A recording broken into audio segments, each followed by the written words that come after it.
Isso. Boa tarde.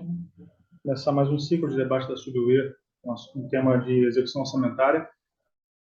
Primeiro, eu quero apresentar quem está aqui à mesa comigo. Eu sou Ivan Bergsten, segunda pessoa que é a PO da Fazenda, e Sabrina, que trabalha conosco na SUBUE, na questão da orçamentária. Agradeço também a pessoa que está aqui no apoio, Débora, obrigado. Obrigado, Diego, que acabou de sair da sala, mas agradeço vocês por terem colocado tudo organizado para a gente poder fazer a apresentação desse tema. Na verdade, o tema de execução orçamentária é um tema bem extenso. A gente, na verdade, quando planejou fazer essa apresentação, a gente pensou bastante sobre os conceitos preliminares, o que a gente tem que levar em consideração antes da gente pensar na execução orçamentária em si. Então, primeiramente, eu vou falar sobre a questão do orçamento em si, né? O orçamento público. Na verdade, essa semana nós tivemos a votação, na verdade, a apresentação do projeto de lei orçamentária lá na Câmara dos Vereadores, que, na verdade, a lei orçamentária é justamente aquela que norteia o que nós vamos executar no ano seguinte, né? Então, só para a gente poder ver a apresentação ali, né? O orçamento público ele é criado por iniciativa do Poder Executivo, enviado ao Legislativo para apreciação, mudanças, como os vereadores entenderem, e após isso volta esse projeto em forma de lei para ser sancionado pelo Poder Executivo. Ele é um instrumento de planejamento e execução das finanças públicas, né? Através da previsão de arrecadação de receitas, com impostos, taxas, contribuições, enfim, e a fixação das despesas públicas para a realização das políticas por meio de programas, projetos, atividades, operações especiais por um determinado período de tempo, que normalmente é o ano, né? Aprovado nas leis de plano plurianual, no caso não é um ano, são 4, a lei de diretrizes orçamentárias e a lei anual, que é a LOA, que é o orçamentário anual. Né? Nós temos como os princípios orçamentários. Próximo. Isso. São as pré-condições a serem assistidas no planejamento e na implementação da lei orçamentária, os princípios orçamentários. A sua finalidade é estabelecer regras que orientem os processos e as práticas do orçamento com vistas a dar estabilidade e consistência, principalmente quanto à sua transparência e controle pelo Poder Legislativo e demais instituições da sociedade. Né? Vamos tratar dos princípios orçamentários, que são aí uma questão mesmo de isso. Legalidade, são as leis orçamentárias que nós conhecemos, o PPA, o LDO e LOA. A anualidade ou periodicidade, que a vigência é limitada ao exercício financeiro. A unidade ou totalidade, porque é um orçamento para cada exercício financeiro. A universalidade, todas as receitas e despesas do poder do município. Então, considera aqui a receita e a despesa, tanto do executivo como do legislativo. A exclusividade, pureza, somente a previsão de receita e fixação de despesa. A especificação e especialização de destinação, que é demonstrar a origem e aplicação dos recursos. A publicidade, é a divulgação por meio de veículos oficiais de comunicação, no caso do nosso veículo, que é oficial, né? O equilíbrio, as despesas não podem ser superiores às previsões de receita. O orçamento bruto, as receitas e despesas devem constar no orçamento em seus valores brutos, os princípios orçamentários, né, que a gente está tratando disso. A não afetação, a não vinculação das receitas. Nesse caso, existem algumas exceções, que algumas receitas são muito direcionadas a determinadas ações, como saúde, educação, tem algumas receitas que são bem exclusivas. Programação, que é o orçamento deve ter conteúdo e forma de programação. E a clareza, a objetividade, que o orçamento deve ser expresso de forma clara, ordenada e completa, e quem trabalha com a execução do orçamento sabe que é bem organizado, que é muito numerosinho, muito código para poder separar e discriminar o que é e o que não é executável. Enfim, vamos tratar dos instrumentos legais do orçamento. Aí, por favor, o Bruno, que é a pessoa que sabe muito sobre isso, pode falar melhor sobre isso. Bom, a execução orçamentária, o planejamento da execução orçamentária, elas são baseadas em 3 instrumentos legais, né, o PPA, a LDO e a LOA, que são conectados, né? O PPA, ele é o planejamento, né? Dos 4 anos, né? A partir do primeiro ano de governo, né? Você planeja os 4 seguintes, indo até o primeiro ano do governo seguinte, né? Com o objetivo de ter uma continuidade nas políticas públicas, né? No PPA que você vai ter o resumo das ações que vão ser executadas ao longo desses 4 anos, né? Qual o caminho que a administração pública quer seguir, o que ela quer atingir. Você tem, né, a LDO, que faz o meio-campo, com a LOA, que é a lei orçamentária que a gente vê no dia a dia, né, os valores que vão ser alocados, as ações.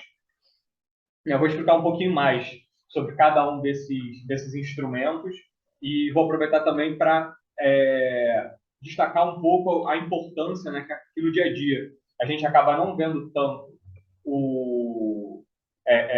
na execução o PPA, né? O PPA, ele, apesar de permear a execução, quando a gente faz a classificação da despesa, quando a gente indica a meta, mas muitas vezes isso fica um pouco longe de quem está fazendo a execução na ponta. Eu vou aproveitar para também me aprofundar um pouco nisso, porque tem alguns erros, alguns equívocos que a gente acaba cometendo na execução que tem impacto, né, na demonstração de como a gente está executando esse planejamento.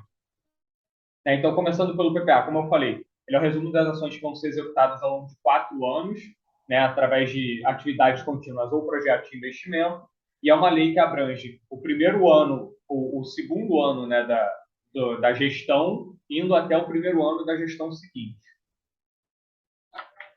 O PPA ele é composto, né, por programas, indicadores, ações e produtos.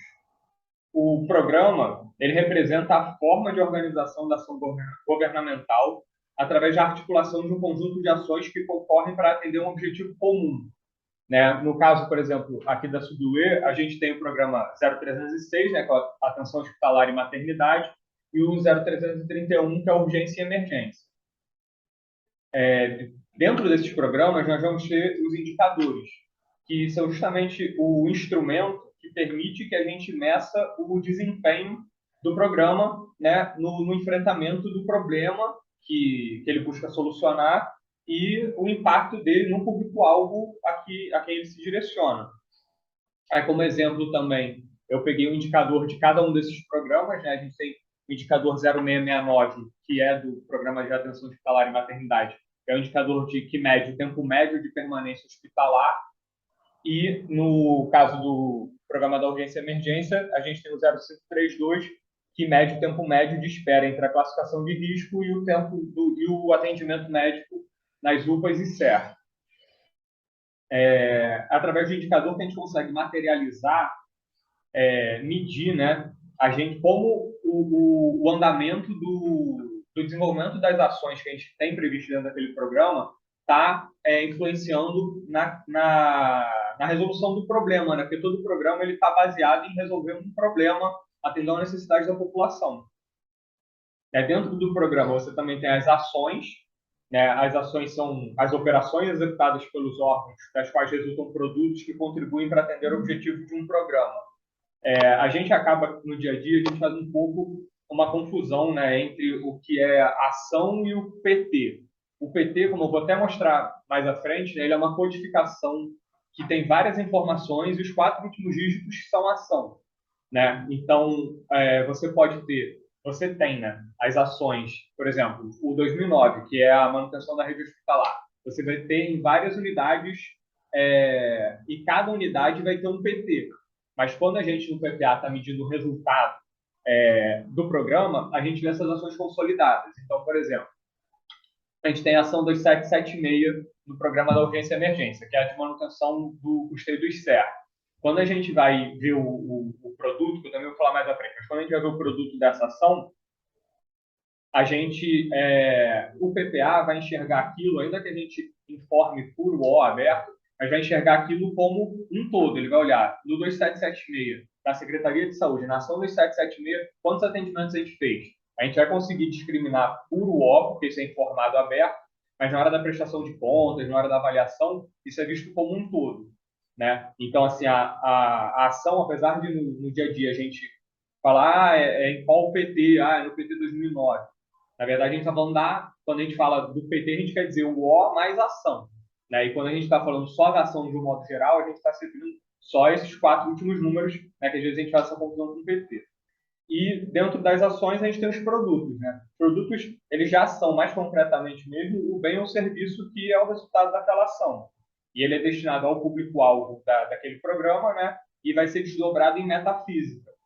A metafísica é outra confusão de termos que a gente faz, é isso, né? A gente chama o produto de meta, porque até por Pimpon também, no campo de lançar o código do produto, está escrito meta. Então, no dia a dia, a gente chama de meta, mas a metafísica é o valor que você está atribuindo àquele produto.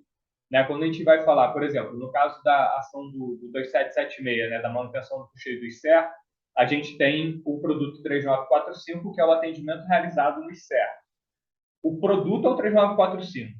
A meta vai ser não sei quantos mil atendimentos, vai estar dividido por AP, vai ter um total para o município para cada ano, né? Cada um dos 4 anos do PPA. A meta é a meta física, mas na prática acaba sendo, a gente chama o produto de meta, né? Mas também, até para ajudar a esclarecer isso, eu sei que muita gente às vezes pode receber algum questionamento, alguma coisa falando, qual o produto? Na verdade, qual o produto? A pergunta quando a gente faz qual o produto é qual o código, né, desse produto, que também é chamado de meta no dia a dia.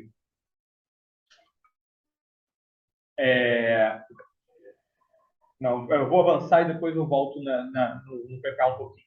A LDO ela é justamente o meio campo entre o PPA e a LOA. A LDO ela orienta a elaboração dos orçamentos fiscais, seguridade social e investimento do poder público, e aí inclui legislativo, empresa pública, autarquia, né? E ela faz justamente esse papel de sintonizar a LOA com as diretrizes e metas estabelecidas no PPA.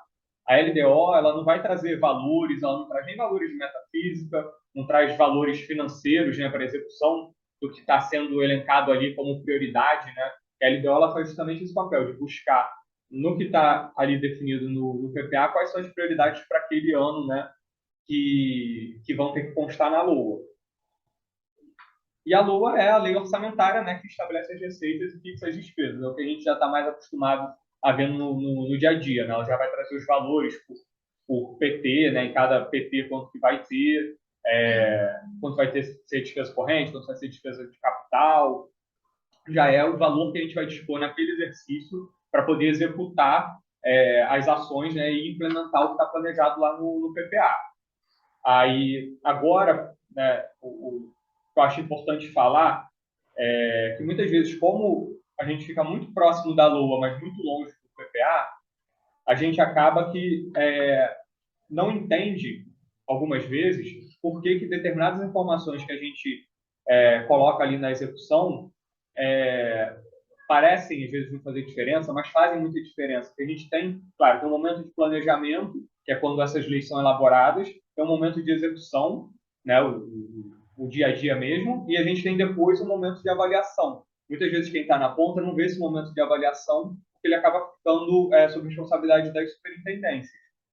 Então, quando a gente vai classificar despesa, e a gente vai classificar despesa, né, de acordo com toda a codificação que eu vou mostrar, né, que vocês já conhecem, mas baseados também nos programas e ações que estão previstos no PPA, às vezes você indicar um produto errado ou você fazer a execução de uma despesa num PT errado podem causar um problema na avaliação, você ter que justificar determinada despesa ter sido executada de forma errada.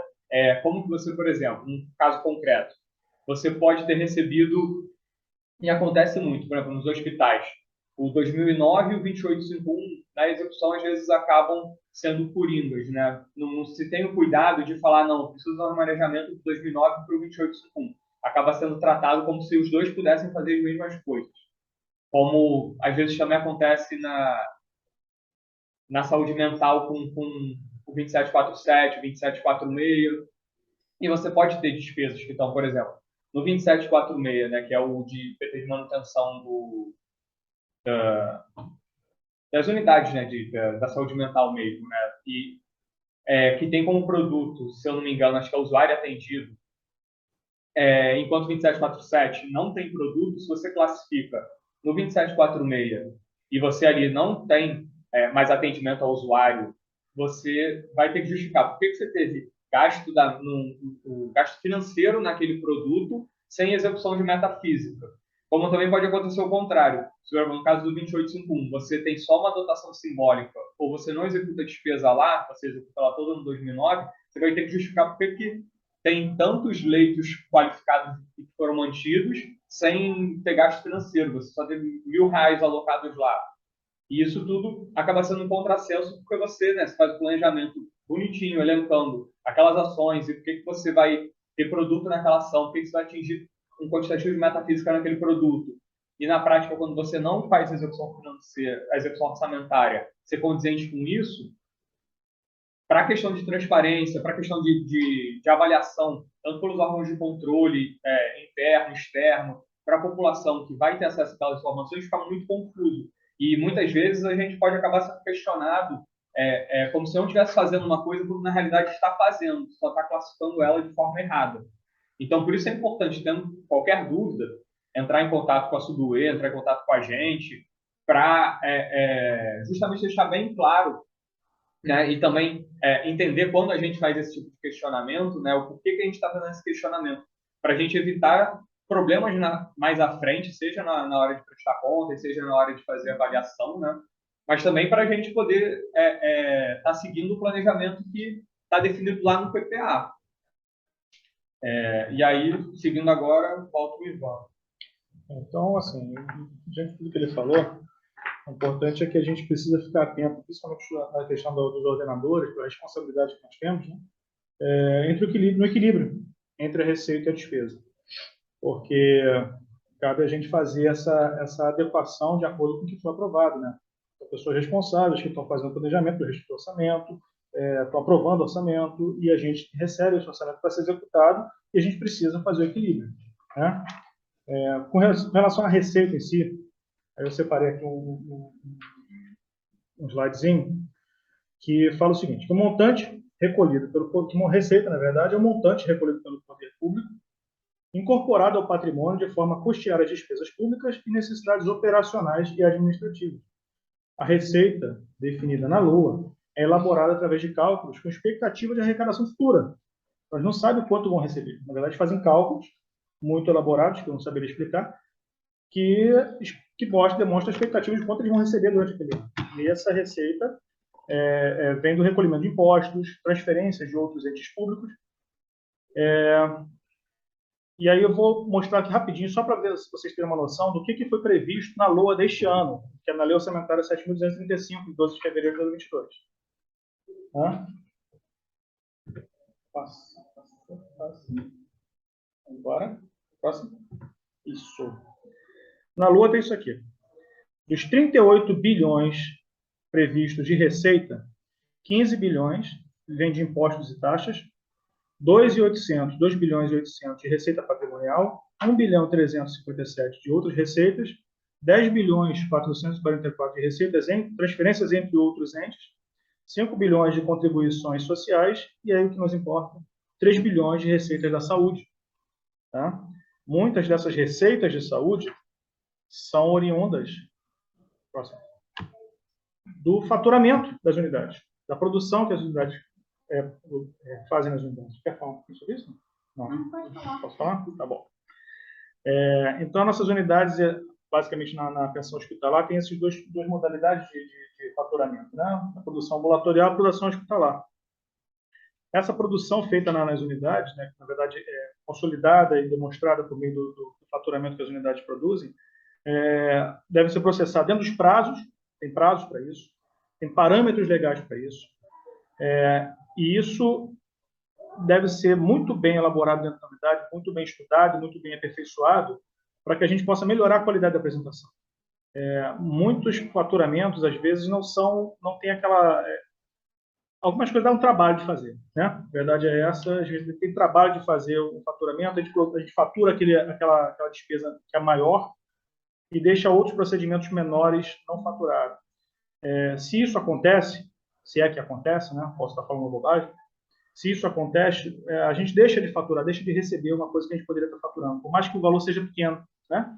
Mas é importante que a direção geral, a direção assistencial, a direção administrativa trabalhem juntos para que possam conscientizar as equipes na questão da apresentação dos documentos no prazos corretos e na apresentação da produção com qualidade. Tá? Com relação às despesas, temos essas etapas que são basicamente as etapas que todos na Secretaria de Saúde conhecem, até na Prefeitura conhecem, porque isso na verdade não é o módulo de saúde, é o módulo Prefeitura, né?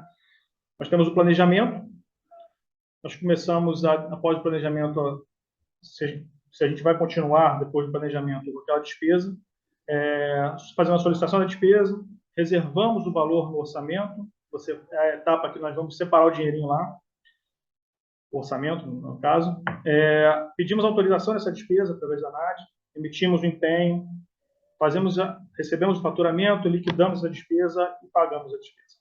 Então, assim, essa na verdade é uma etapa básica tem muitas coisas no meio do caminho aí, mas enfim, essas são as informações básicas. E aí, com relação à parte do orçamento em si, né, da execução, aí volta a fala do nosso amigo Bruno sobre a questão da dotação da LOA, né? Bom, a dotação orçamentária, né, ela é o montante disponibilizado na LOA para execução no exercício financeiro distribuído nos programas de trabalho, nas NBs, dentro das fontes, né? Aí, já pode passar para o próximo. Eu vou relacionar, né, o que eu falei anteriormente, né, já em cima do que o Ivan avançou, né, e já a nossa execução no dia a dia, mostrando como essa questão da codificação do PPA também, né, o que esse código significa, como ele se relaciona com o PPA, e começando pelo PT, né, como eu falei, o PT é o código completo, né, a gente muitas vezes resume ou fala só o O e a ação, ou às vezes só ação, mas o PT ele vai identificar o órgão, a unidade, a função de governo, a subfunção dela, programa e a ação. Ou seja, aqui no exemplo que eu coloquei, né, o 1861, 10, 302, 0306, 2009. O que isso quer dizer? Eu sei que a gente que vive vendo esses números o dia inteiro, né, esse código aqui ele é quase uma frase para a gente. Né? Então, a gente sabe que a gente está falando da Secretaria de Saúde, o 18, que a gente está falando do Souza Aguiar, o 61, o 10 da função saúde, a subfunção 302 é média e alta complexidade, 0306 né, é o programa, né, da SUDUE, né, da atenção hospitalar e maternidade, e 2009 é manutenção da rede hospitalar. Então, a gente só olhando esse código, a gente já sabe que ele significa, na verdade, o código de manutenção das unidades hospitalares vinculadas ao LOI 2061, né, no caso, o Hospital Souza Aguiar. Quando a gente faz execução, a gente também vai informar a ND da despesa. Né? A ND da despesa é basicamente a classificação da despesa segundo a sua categoria. Aqui estão só os 6 dígitos principais, né? Mas na execução a gente tem que colocar também o desdobramento do elemento, né? Que é o item, como a gente chama aqui, mais 2 dígitos. Então, o primeiro 3 é categoria econômica, né? Que pode ser também 4, quando em vez de ser despesa corrente, é uma despesa de capital. Né? O segundo 3 aqui nesse exemplo é o grupo de natureza, que é outras despesas correntes. Pode ser 1, quando é pessoal. No caso de sendo uma categoria econômica 4, pode ser 4 também, né, quando é investimento.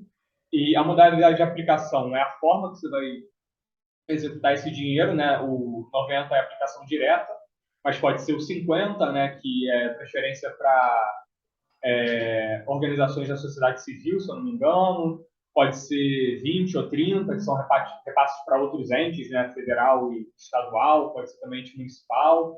Né? A gente usualmente acaba limitado a 50, 90 e 91, né, que é a modalidade da INCA.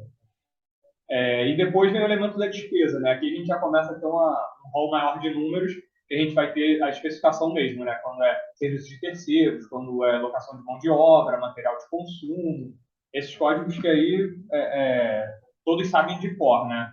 E aí, além desse, você ainda teria o item, que aí já vai entrar mais especificamente, né? Se é alimentação, se é serviço de laboratório, se é medicamento. E O último código que eu trouxe é a questão da fonte, né? Que a fonte identifica a origem do financiamento dos gastos, né? De onde vem o dinheiro. Então, eu coloquei as fontes aqui mais comuns da execução da SUDURE. Né? A gente tem a fonte 100, né? Que são os recursos arrecadados pela prefeitura de impostos e transferências, são recursos que não têm vinculação, ou seja, podem ser usados em qualquer PT, por qualquer despesa. A gente tem a fonte 119, que é basicamente a fonte 100 com um marcador para poder demonstrar a execução do mínimo constitucional da saúde, né? Então, ela também é a receita arrecadada de impostos, mas ela tem um carimbo aí que é saúde, mas dentro da saúde ela pode ser usada para qualquer coisa. E a gente vai ter as fontes vinculadas, né? Como a gente chama. A 181, que é a fonte que vem do governo federal para média e alta, a 188, né, que é uma fonte mais recente, que veio nesse período de pandemia para atender despesas com Covid, e a 196, que são os repasses feitos pelo Estado. Aí dentro da 196 a gente não tem essa divisão do bloco, né? Então você vai ter a 196 da saúde mental, a 196 da média e alta complexidade, tudo fica junto na mesma classificação. Uma coisa importante que tem para falar aqui é que a partir do ano que vem, e a gente vai disponibilizar depois um material para vocês, a partir do ano que vem a codificação da fonte vai ser diferente. Aumenta de 3 para 7 números. E apesar de assim, parecer que vai piorar muito, não piora muito porque a lógica é simples. Né? Eu não vou nem entrar aqui porque ainda não é o caso. Isso para o ano que vem eu estou preparando, já está quase pronto o materialzinho para passar para todo mundo. Os 3 últimos números dessa codificação vão continuar sendo os números da codificação atual. Então, assim, vai preservar uma memória, vai também ter uma facilidade de reconhecimento das fontes. Vai ter um períodozinho de transição, mas vai ser coisa simples, eu tenho certeza. Mas é uma coisa para a gente ficar atento. A Pilô, não sei se alguém chegou a ver a publicação dela no Diário Oficial da Câmara, ela já tem essa codificação de fonte. Ela já está sendo tratada com os 7 dígitos, né? E a execução do ano que vem, a partir do primeiro dia de orçamento aberto, já vai ter que ser feita também com esses 7 dígitos novos. Bom, aí agora, avançando já para uma parte de falar mais de planejamento mesmo, né? E conectar ele à execução, a gente tem um planejamento orçamentário anual, né, que é o plano elaborado, né, pela gestão, baseado na previsão das despesas futuras para controlar e predizer o montante orçamentário necessário para a execução das ações, né, e também identificar o que, dentro dessas ações, dentro dos gastos previstos, pode ser excessivo ou desnecessário. E a gente consegue ver 2 etapas muito claras disso, que é o primeiro planejamento do ano seguinte, que é feito na Piloa, né, normalmente lá por volta de junho, a gente manda para vocês a planilha para vocês preencherem e colocarem tudo que vocês esperam executar no ano seguinte. E pós-LOA, né, pós-publicação, na verdade, pós-LOA, né, após a publicação, a aprovação, a publicação da lei, já no ano seguinte, a gente pede que vocês façam uma revisão desse planejamento, já baseado nos recursos que foram alocados, né, que a gente sabe que, infelizmente, o momento econômico, né, do Brasil como um todo, né, não permite que a gente consiga alocar na saúde todo o recurso, né, considerado ideal. Então, a gente tem que fazer uma revisão desse planejamento para que as despesas estejam condizentes com os montantes que foram alocados na LOA.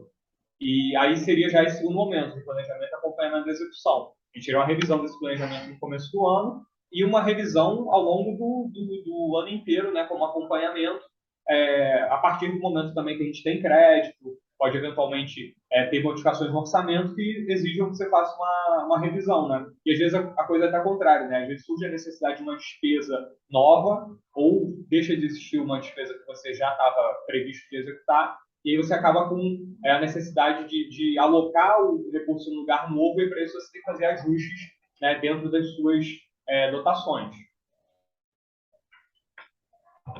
Esse processo, né, que é muito ligado a esse monitoramento, né, ele é essencial, né, é um dos processos mais importantes que a gente vai ter na execução orçamentária, porque é a partir dessa revisão constante, né, do orçamento de cada unidade que a gente vai conseguir implementar todas as ações, implementar a política pública que está sendo pensada para a saúde, e, ao mesmo tempo, não causando nenhum risco para as empresas e pessoas que estão contratadas para serem parceiros nessa execução, né? Porque a gente também sabe que a gente tem um compromisso de executar a política pública, mas a partir do momento que você contrata uma empresa para executar determinada despesa, aquela empresa ela tem também a gente tem a obrigação de honrar os compromissos que a gente tem com ela. Então, se a gente não consegue fazer esse acompanhamento e esse ajuste constante do orçamento, podem surgir situações de, às vezes, causar um atraso de pagamento de uma empresa ou determinada despesa que você não consegue iniciar porque você não está com o orçamento alocado da forma correta, você tem um atraso no início, que pode causar prejuízo ao serviço, né? Por isso, é essencial que a gente tenha um olhar muito apurado para essa questão mesmo de tentar prever os problemas, para a gente estar agindo sempre de maneira prévia e não correndo atrás do próprio rabo quando o incêndio já está acontecendo, né? Então, assim, é essencial que todo mundo...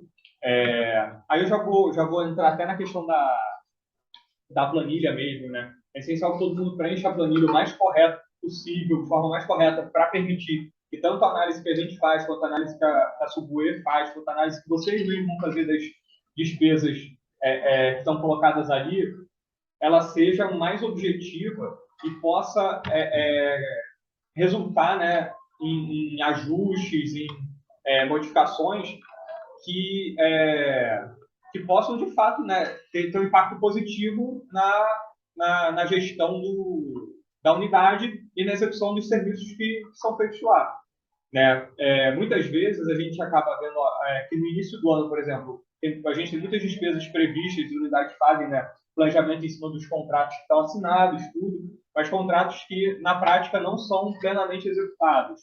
E ao longo do ano é essencial que seja revisto isso. Passados 2, 3 meses, você já tem um saldo orçamentário de despesa não executada que você pode estar alocando em outra despesa que, como falei, ou é nova, ou está se comportando, com sua estimativa, se comportando num nível mais alto, né? Está executando um nível mais alto do que você tinha previsto. A gente tem que pensar também, né? Eu sei que é uma situação, todas as UOs têm situações, problemas para serem resolvidos, situações complicadas, mas muitas vezes a gente pode estar com a nossa unidade um pouco mais equacionada, enquanto tem outras unidades que estão passando por dificuldades maiores. Então, a gente pode ter que, eventualmente, disponibilizar recursos de uma unidade para outra. Então, a gente tem que estar sempre atento que, às vezes, não é porque a situação de uma unidade está tranquila que você pode relaxar nessa atualização desse planejamento, ou você pode deixar algumas situações mais folgado para ver depois, porque ao mesmo tempo que você pode estar numa situação melhor, vai ter pessoa passando por situações mais difíceis e que a gente sabe que vão refletir na prestação de serviço para a população. A gente tem que aproveitar a planilha, porque assim, a planilha ela foi desenvolvida desde 2014, né? Estamos no 8º ano da planilha, né? E há algum tempo ela já já tem um modelo fechado, mas quem está aqui há mais tempo pôde acompanhar a evolução dela, como ela foi tendo novas funções a cada ano, a gente apresentava, né, fazia apresentações para mostrar as coisas novas, para ajudar o pessoal a se familiarizar com os recursos que ela traz. Queria primeiro deixar claro que a gente está sempre aberto a ajudar todo mundo que é novo, que não trabalhava com isso, ou que mudou de unidade, está com alguma dificuldade com a planilha, pode nos procurar, pode vir fisicamente aqui na secretaria, senta com a gente mostra como a planilha funciona direitinho, porque é essencial que vocês conheçam todos os recursos dela, porque ela vai trazer muita informação ali que permite uma análise bem detalhada de como está a execução orçamentária e ela mostra muito, assim, quase de forma automática, muitas das coisas que vocês podem fazer para resolver problemas que vocês estão tendo dentro da gestão da própria unidade. Então, assim, é essencial que a planilha seja preenchida corretamente para que essa análise seja feita também da melhor forma possível. E é claro que a gente tem que sempre tomar um cuidado com o que a gente está colocando na planilha, né? Até certo ponto. A gente sabe que as pessoas são conservadoras, que estão preocupadas, às vezes, com o comportamento da despesa alterar, mas a gente também tem que ter noção que o orçamento ele é vivo. Ao mesmo tempo que a gente pode, eventualmente, fazer um ajuste agora num sentido, a gente pode mais à frente fazer um ajuste revertendo parte do que foi modificado, se há alguma alteração, alguma coisa diferente, né? A gente tem a possibilidade de, a qualquer momento, vocês podem solicitar crédito, a gente, né, prepara o processo, a CPFF analisa, a gente tem meios para ajustar a nossa ação ao longo do exercício. A gente tem que fazer uso deles para evitar problemas, que a gente sabe que às vezes não fazer essa análise de forma correta, não preencher de forma correta, pode acarretar em interrupção de prestação de algum serviço, em, eventualmente, até uma situação um pouco mais complicada, né, da empresa, ficar com as coisas de empresa ficar ameaçando parar, porque não está recebendo. Então, a gente sabe que a gente tem que trabalhar de forma bem objetiva e detalhada na planilha, porque ela vai ajudar a gente a resolver problemas futuros. Não sei se o Ivan tem alguma coisa para complementar em relação a essa questão das planilhas. Olha, professor, depois que você falou, eu perdi pra caramba aqui. Na verdade o que o Bruno falou é aquilo que a gente tem falado constantemente para os CGAs, para as pessoas que trabalham com a gente dia a dia, né? Não adianta você fazer um planejamento para você, para a sua unidade, como se a sua unidade fosse a única dentro da Secretaria de Saúde. Somos somos SUS. Então, assim, não tem unidade para o superávit. Não existe superávit da saúde. Não existe superávit. Não existe uma unidade que fala assim, eu estou relaxado porque eu tenho orçamento para fechar o ano, dá sobra dinheiro. Não existe isso. E esse é o trabalho que nós fazemos todos os dias. O Bruno se dispôs, assim, ninguém se furta de conversar com os CGAs, de conversar e de discutir orçamento. Pelo contrário, a gente está sempre correndo atrás de vocês, procurando vocês, conversando com vocês, discutindo orçamento, dizendo, gente, eu estou enxergando aqui uma distorção, vamos conversar, vamos resolver essa situação, existe uma distorção em outro local, vamos equilibrar isso. E isso que o Bruno falou é essencial. A gente precisa realmente tirar do nosso planejamento aquilo que não existe, né? Então, assim, a gente tem, como ele falou, conservador. Esse conservadorismo, nesse caso, não sei se seria ideal no mundo que a gente vive com relação ao orçamento. Então, a gente precisa realmente olhar para aquilo que a gente tem nas nossas mãos, daquilo que a gente realmente necessita e que realmente vai executar, porque não adianta eu fazer planejamento de construir um prédio atrás do meu hospital, se isso é um dinheiro que eu não vou ter, se o que eu tenho não vai ser suficiente para cobrir aquela despesa, se não cabe a você fazer isso. Então, assim, tem muita despesa que a gente precisa rever. Tá? Então, assim, com relação acho que com relação ao planejamento da execução, acho que a gente falou bem, acho que não sei se a gente teria alguma coisa mais para falar, mas de qualquer forma, com relação a gente, nosso tema é da execução, da planejamento à liquidação, né? Então, depois de tudo feito, tudo planejado, tudo empenhado, tudo contratado, tudo encaminhado para poder chegar ao processo de liquidação, nós chegamos no momento, como chegamos agora, no final do ano, em que algumas despesas são contratadas agora e que, quando o faturamento chegar, possivelmente o exercício financeiro estará fechado, né? Então, assim, a despesa foi prestada, a nota fiscal foi emitida, foi atestada, mas eu não consigo pagar essa despesa dentro do exercício porque o orçamento está fechado. Então, essa despesa, ela fica inscrita, deve ser inscrita em restos a pagar, aviso financeiro, né? Deve ser inscrita em restos a pagar, e existem os restos a pagar processados, que são aquelas que foram liquidadas e não deu tempo de pagar, vai ser paga depois, e aqueles não processados que ficam aguardando a abertura do orçamento seguinte para poder liquidar e pagar. Tá? E nessas distorções que a gente estava falando, nós temos um problema um pouco mais... Pode passar, por favor? É a última. Isso. Nós temos uma situação um pouco mais complexa. Por quê?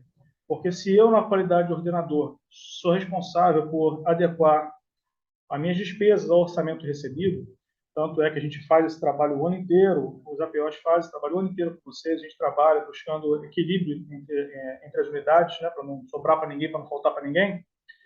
Existe a questão do DEA, é aquela despesa que foi contratada e, por algum motivo, não teve aporte orçamentário para poder fazer a liquidação dessa despesa. Nesses casos, existem alguns procedimentos para reconhecimento dessa dívida. É uma dívida contratada e reconhecida possivelmente pelos atestadores dessa norma. E aí eu coloquei um QR aí, que vai levar direto para o site da Controladoria, que ali tem os manuais. tá? E dentro desses manuais, desse rol de manuais que a controladoria coloca lá, tem um manual de prevenção à ocorrência de despesas de exercícios anteriores. É boa leitura. Vale a pena ler para quem trabalha com execução na ponta, para poder ter um pouco mais de conhecimento e responsabilidade sobre o orçamento que tem nas mãos, tá? Para a gente poder evitar que futuramente a gente tenha despesas sem cobertura orçamentária. Tá? Então, assim, acho que da nossa parte, acho que foi isso. Está tudo bem para todo mundo? Então, de novo, eu queria agradecer. Obrigado ao público presente. Obrigado a Débora, obrigado, Diego, por estar nesse apoio nos bastidores aqui, fazendo toda essa transmissão para vocês, que com a dificuldade que era para ser para o YouTube, acabou sendo pelo Instagram. Agradeço vocês por isso. Obrigado novamente, tá, Bruno, por você ter se disposto a vir para cá, porque eu sei que o trabalho do APO é pesado, porque não lida só com o subjoelho, ele lida com a Secretaria de Saúde inteira. Então, são muitos problemas e ele se dispôs a vir aqui para estar dando essa aula para a gente. Obrigado. Obrigado, Sabrina, pelo apoio moral, pelo apoio de estar junto com a gente. Tá? Obrigado, tá, todo mundo, pela participação, pela presença aí. Obrigado, doutora Tereza. Tá? Obrigado, Márcia Torres. Obrigado, pessoal. Deus abençoe. Até a próxima.